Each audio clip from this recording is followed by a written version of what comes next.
समंदर के बॉटम पर इंटरनेट केबल को अगर शार्क काट ले तो उसको ठीक कैसे किया जाता है।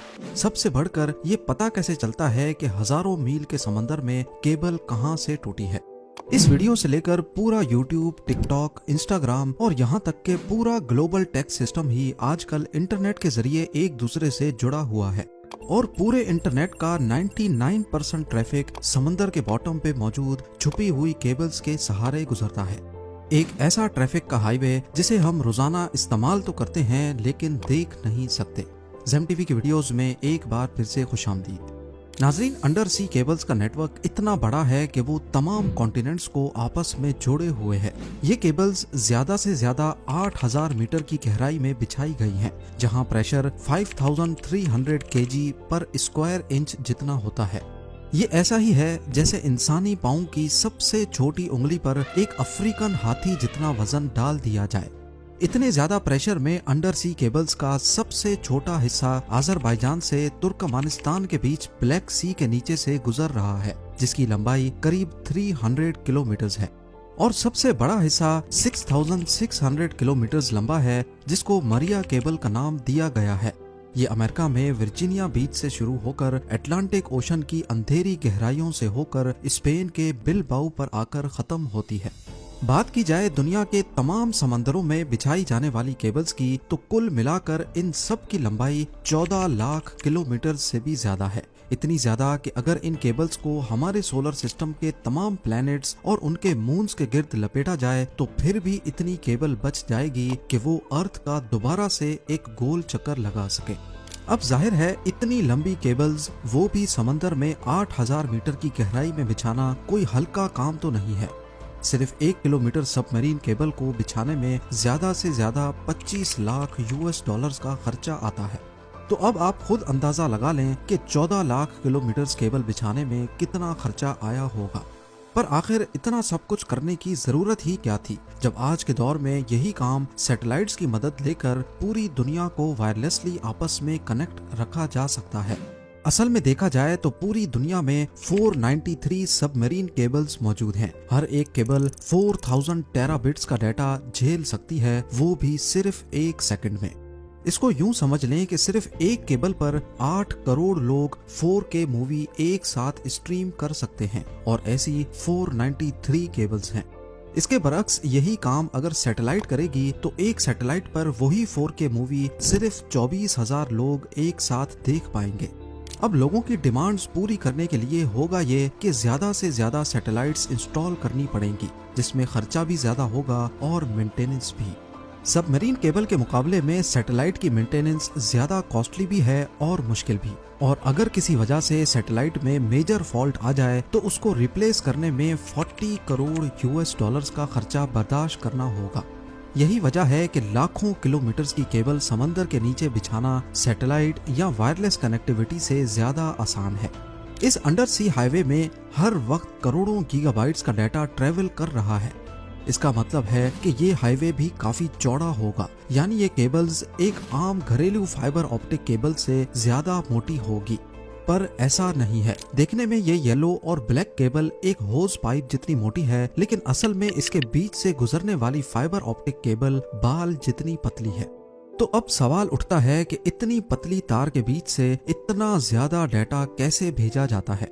इस बाल जितनी वायर को फाइबर ऑप्टिक का कोर कहा जाता है, जो कि गिलास या फिर प्लास्टिक से बना होता है। इसके बीच से लाइट गुजरती है जो डाटा को छोटे छोटे पैकेट्स में लेकर ट्रेवल करती है। सबसे पहले कंप्यूटर में मौजूद डाटा को इलेक्ट्रिकल सिग्नल से लाइट सिग्नल में एक ट्रांसमीटर की मदद से कन्वर्ट किया जाता है। ट्रांसमीटर ये काम लेजर लाइट या फिर LED के जरिए करता है। ये लाइट सिग्नल पल्स की सूरत में ट्रांसमिट या भेजा जाता है, जिसके सिर्फ 2 ही पार्ट्स होते हैं, वंस और जीरोस। लाइट पल्स 1 को जाहिर करता है और जब कोई पल्स नहीं होता तो वो 0 को जाहिर करता है। इन पल्सेस को एक जगह से दूसरी जगह लेकर जाना कोर का काम होता है, जिसके बीच लाइट ट्रेवल करती है। इस कोर के बाहर एक लेयर होती है जिसको क्लैडिंग कहते हैं, और ये लेयर लाइट को कोर से बाहर निकलने से रोकती है। अगर लाइट कोर से बाहर निकलने की कोशिश भी करेगी तो क्लैडिंग उसको वापस कोर के अंदर ही बाउंस बैक करवाता है। इस प्रोसेस को टोटल इंटरनल रिफ्लेक्शन कहा जाता है। अब ज्यादा फासले पर ये लाइट सिग्नल वीक हो जाता है, जिसके लिए हर 100 किलोमीटर के बाद एक रिपीटर लगाया जाता है जो लाइट सिग्नल को बूस्ट कर देता है। इसी पार्ट को पूरा करने के लिए कोर और क्लैडिंग के ऊपर कॉपर की एक लेयर चढ़ाई जाती है, जिसमें 10,000 वोल्ट्स का डीसी करंट भेजा जाता है। क्योंकि ओशन के बीच कोई पावर सोर्स तो होता नहीं, इसीलिए इन एम्पलीफायर्स को पावर देने के लिए कॉपर लेयर से गुजरने वाला करंट काम में लाया जाता है। फाइबर ऑप्टिक केबल एक से ज्यादा सिग्नल्स भी एक साथ ट्रांसमिट करने की सलाहियत रखती हैं। इस टेक्निक को वेवलेंथ डिवीजन मल्टीप्लेक्सिंग यानी WDM कहा जाता है। मुख्तलिफ कलर्स की लाइट को एक साथ फाइबर ऑप्टिक से गुजारा जाता है और हर एक कलर की लाइट में अलग अलग डाटा पैकेट्स होते हैं।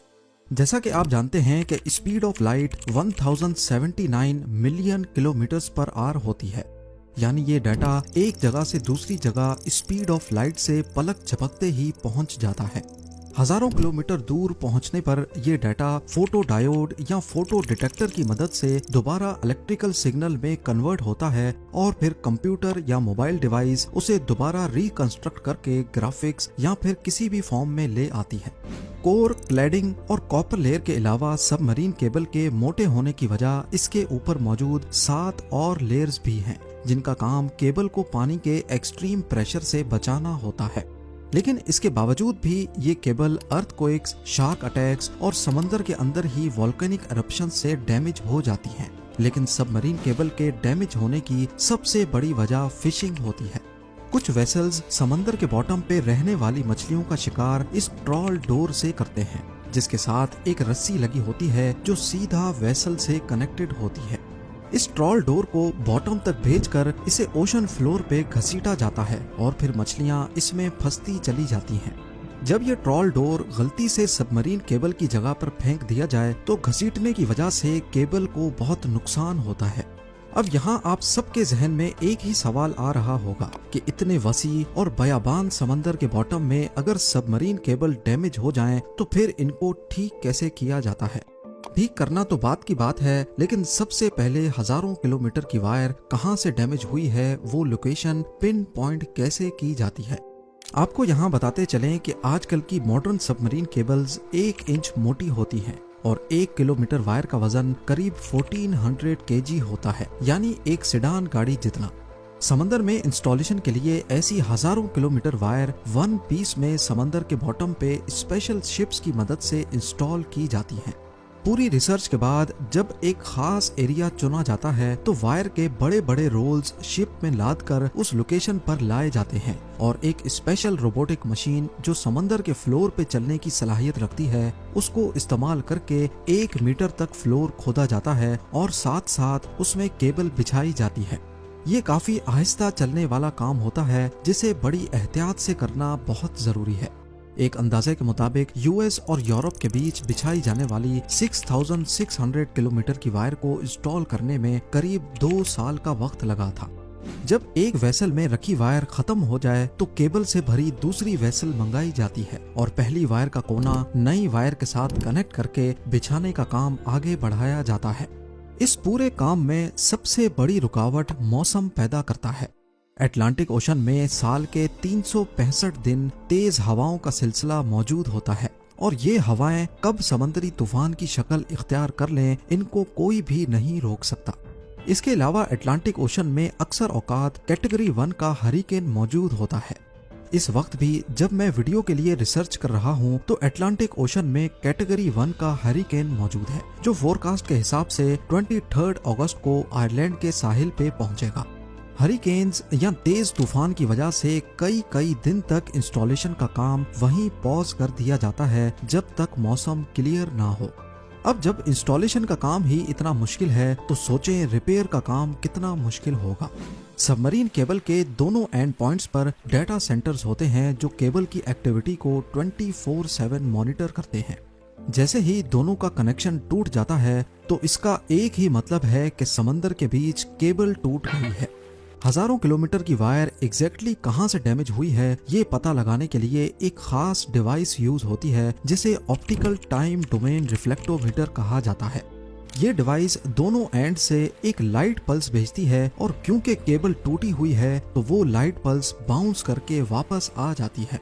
वापस आने वाला पल्स कितनी देर में वापस आया और सिग्नल की मजबूती कितनी बची है, इससे अंदाजा लगाया जाता है कि एग्जैक्टली कितने किलोमीटर्स के बाद केबल में डैमेज है। यही प्रोसेस दोनों एंड से किया जाता है और वेरीफाई किया जाता है कि दोनों की लोकेशन एक ही है कि नहीं। अब दोनों एंड से डीसी सप्लाई यानी केबल में छोड़ा गया करंट बंद किया जाता है और उस लोकेशन पर आरओवीज को समंदर के बॉटम पर भेजा जाता है। आरओवीज की मदद से पहले फिजिकली केबल का मुआयना किया जाता है और फिर केबल को बाहर निकालकर ऊपर मौजूद वेसल तक लाया जाता है।